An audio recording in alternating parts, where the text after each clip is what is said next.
Hey, what's up, everybody? It's Bob Smith from Smith Taekwondo. Wanted to talk to you a little bit about stranger danger and the growing homeless population.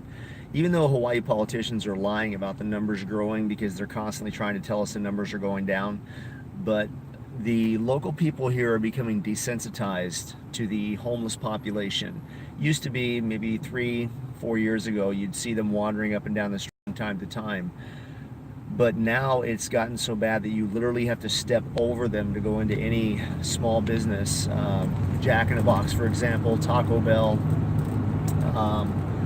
Safeway, the dentist office in that area.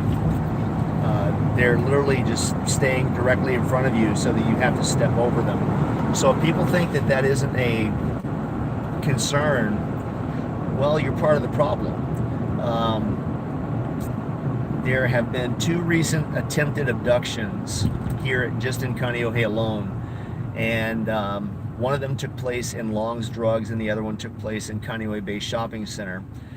And what had happened with one was a little girl was with her grandma, 6-year-old girl was walking down the aisle, another one was with her mom, and a guy literally came up and tried to grab her and abduct her. And I guess, they realize now, you used to be that people would never do something so stupid because they realize there's security cameras. Now people realize there's nothing that's going to happen to them. The district attorney in the state of Hawaii, the attorney general, it will do nothing. Now they will definitely incarcerate law-abiding citizens. They will lock you up and throw away the key, but they want nothing to do with punishing these career criminals. A couple of the sex offenders, the homeless people here in Hawaii, are actually registered sex offenders in Kaneohe, and they are the ones that you see walking up and down the highway every day in Kaneohe. So it's not a matter of if, it's a matter of when something does happen again, and then people are going to go into shock for a day or two with oh my god and social media posts, and then they're going to forget about it again. And why? Because nobody wants to get involved, and because they believe that could never happen to me.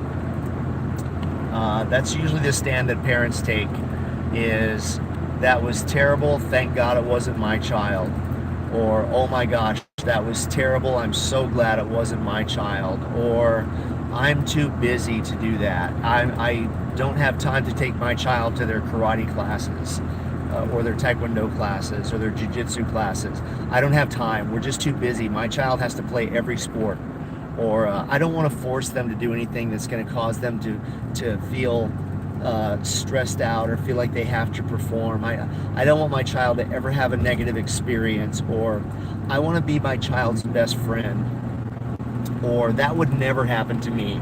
That's the most common one. Oh, that'll never happen to my child. And unfortunately, it happens every day. But because here in the People's Republic of Hawaii, most parents take the position that, oh, that'll never, they don't know about it. So what can you, well, one, you got to get politically involved. Stop putting these Democrats in office who are all for keeping these guys free on the street. It does exist. It's growing by leaps and bounds. The violent criminal activity in Hawaii is going through the roof. All the young people now are becoming so emboldened that they're not afraid of the police anymore. I mean, one guy last week walked up and stole the cop's vehicle and got shot for doing it. So, stranger danger is a big deal.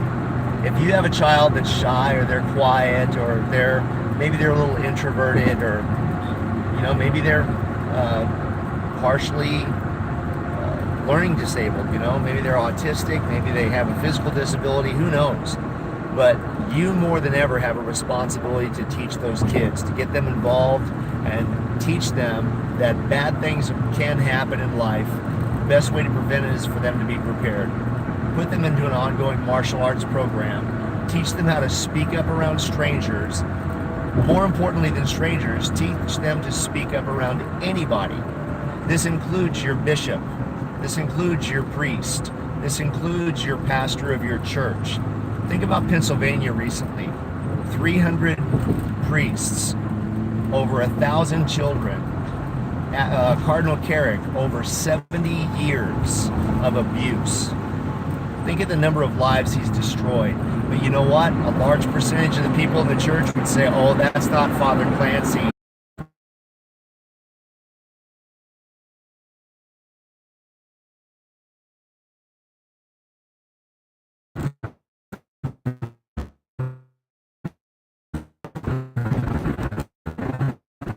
Most children will go into a shell, they'll panic and they'll shut down, and through the training to know or get away from me or somebody help me. You know, at my school, one of the very first things that children are taught along with physical martial arts is to be vocal, verbal reinforcement. If they're uncomfortable, the first thing they need to do is be able to scream out loud, help me, this is not my dad, this is not my mom, somebody call 911. So if you really want to make a difference, if you don't want to be a victim, quit pretending that it could never happen to you. Be vigilant and watch out for others. This is Bob Smith, Blood Makes You Related and Loyalty Makes You Family. I'll see you in the gym.